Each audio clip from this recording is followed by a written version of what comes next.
esse assunto, pais, tios, tias, né, quem tem a guarda de adolescente, enfim, que acompanha a vida do adolescente, do pré-adolescente, né, para esse assunto muito importante. Controlar os conteúdos acessados pelos filhos na internet é um desafio e tanto para os pais. Existem aplicativos de monitoramento, sistemas integrados das famílias, só que às vezes assuntos impróprios chegam até eles por caminhos caminhos aparentemente, né, que não trazem risco, mas acabam oferecendo muitos riscos, que são as redes sociais. Em fevereiro, a Meta, que é a Big Tech que administra duas das principais redes sociais, inclusive anunciou que vai ampliar as restrições de conteúdo para os adolescentes. Eu tenho a reportagem e, na sequência, vou conversar com uma psicopedagoga ao vivo para a gente entender ainda mais, que informação é tudo. Roda, VT. A Natália faz questão de ficar de olho nas filhas quando o assunto é internet.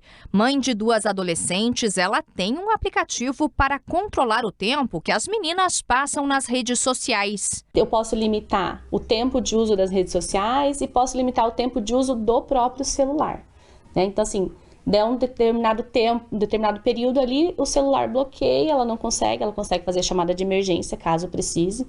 E quando estão fora de casa, eu estendo esse uso do celular. Mas o uso das redes sociais, ele permanece restrito. E, além disso, também orienta sobre os cuidados que as filhas devem ter com os conteúdos que acessam. Conversa mesmo, um relacionamento de confiança, de conversa mesmo, ali, de instrução. Olha, filha, isso aqui é assim, isso aqui é assado, isso pode, isso não pode, isso vai fazer mal aqui, ou isso vai trazer um benefício aqui. E esse processo de instrução mesmo, de ensinar.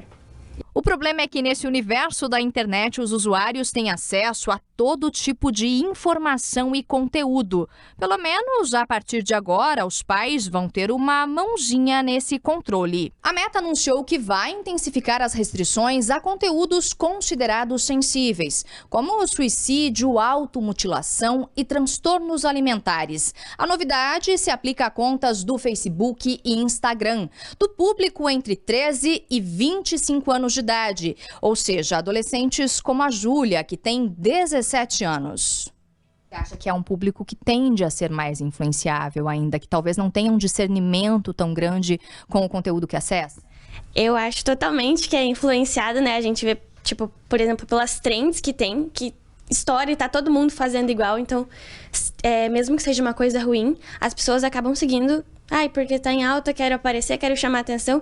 E às vezes acontece, né, de acabar numa situação pior. A Júlia tem razão. Alguns conteúdos podem mesmo influenciar e trazer danos a jovens que ainda não têm maturidade emocional para lidar com determinados assuntos. Uma maturidade é importante, essa palavra, né?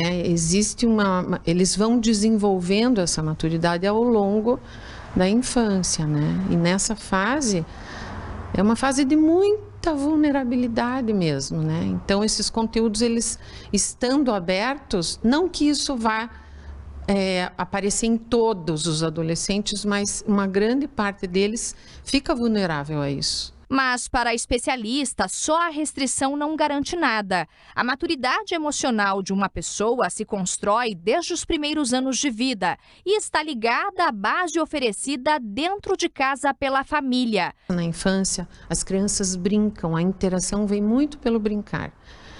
Eles vão crescendo, o brincar vai se perdendo, eles têm outros interesses. As telas hoje em dia ocupam um lugar muito grande nessa relação familiar. E a conversa não acontece. Então, o que vai sobrar é essa relação da família, do pai, mãe e criança. Nessa relação de confiança que a criança vai se construir emocionalmente. Nesse sentido, o controle externo, por si só, pode não ser suficiente. Só limitar nessa fase da adolescência pode ser até que resolva para alguns casos, mas não é só restringir. Então, é investir também nesse ambiente familiar e na relação interpessoal, mãe, pai e filhos, né?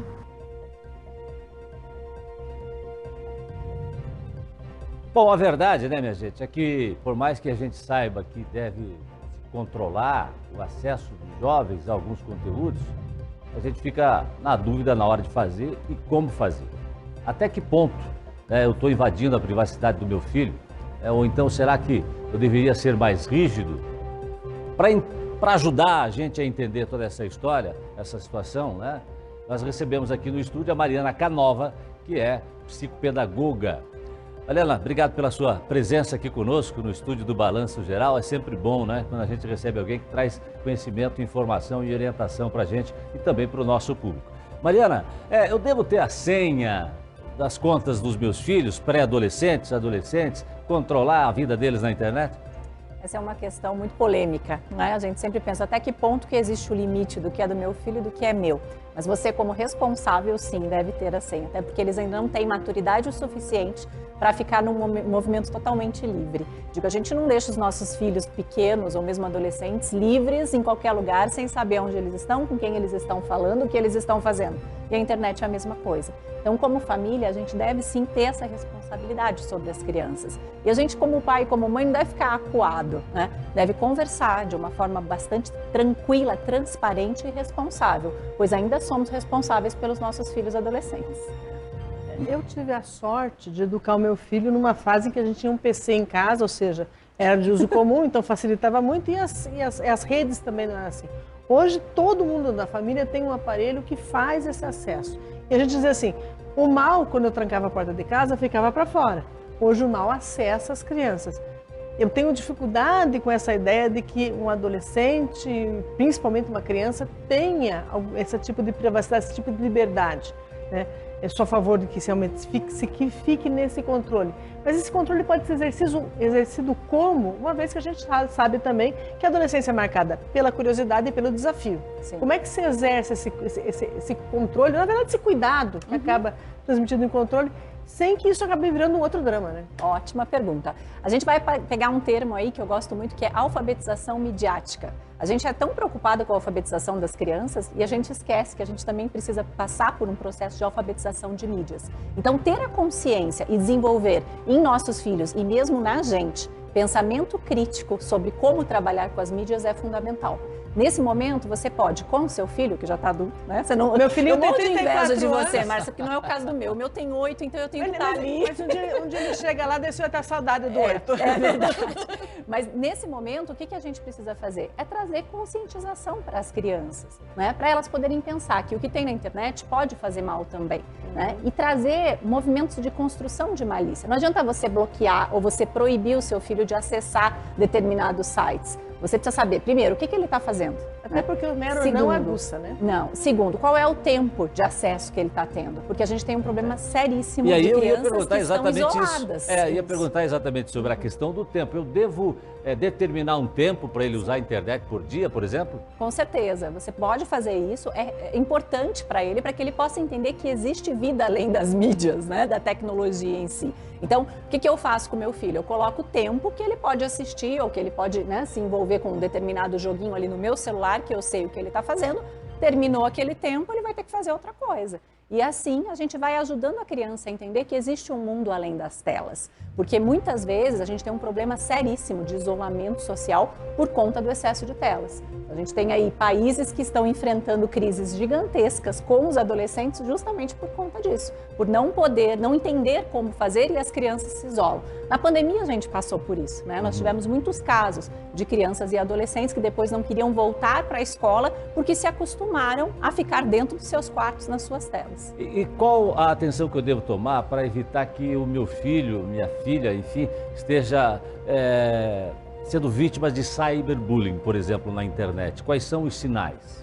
Você pode pensar na construção do pensamento crítico que você faz com essa criança e perceber quais são os comportamentos que essa criança apresenta. Muitas vezes você tem crianças que mudam comportamento, ficam mais acuadas, mostram situações de ansiedade e isso pode ser determinante para mostrar sintomas de que algo não está acontecendo bem. E nesse momento é interessante que, então, eu não acompanho o dia a dia, até porque trabalho, até porque tenho uma vida, eu tenho uma vida fora da internet também, eu não consigo acompanhar o tempo todo tudo que ele acessa. Mas quando eu vejo essa mudança de comportamento, é o momento de dar uma geral no que ele está acessando? Sim, você pode de duas formas. Primeiro, ser um pouco mais objetiva, mas com afeto, porque se você for agressiva, se você for muito de frente, a criança recua, né? Então, como que você pode fazer isso? Olha, filho, eu percebi tais comportamentos, está acontecendo alguma coisa, você precisa de ajuda, né? E você pode trazer essa alfabetização midiática também por meio de literaturas, onde você tem livros e mesmo filmes que podem trazer reflexão para as crianças pararem e pensarem, né? Então você tem histórias em que você ajuda a criança a visualizar situações de que, opa, peraí, né? Tem uma história que eu gosto bastante, chama O Galo e o Lobo, onde a galinha tem muitos amigos pela internet. E aí ela abre mão dos amigos reais dele e ela começa a procurar situações em que, pela internet, faz novos amigos. E aí, no dia do aniversário, ela não convida ninguém que é amigo de verdade, convida só os que são tecnológicos. E quando ela chega, em vez de galinhas, são lobos. Então, o que acontece? Você mostra para a criança que, muitas vezes, o que aparece ali não é real. Não é real. Então, isso é desenvolvimento de pensamento crítico, né? A gente precisa ajudar as nossas crianças a desenvolverem pensamento crítico. Eu tenho 20 segundos para encerrar a entrevista, doutora Márcia. Como é que eu acho esse tipo de conteúdo para poder ajudar a pessoa que está assistindo assim? Como é que eu acho esse conteúdo para apresentar para nossas crianças? Muita pesquisa e o seu pensamento crítico. A gente também precisa correr atrás da nossa educação midiática, isso é fundamental. Obrigado, Márcia. Obrigado a Mariana Canova, que é psicopedagoga e que gentilmente trouxe informações importantes, orientações importantes para a gente aqui e também para o nosso público do Balanço Geral. Obrigado, Mariana.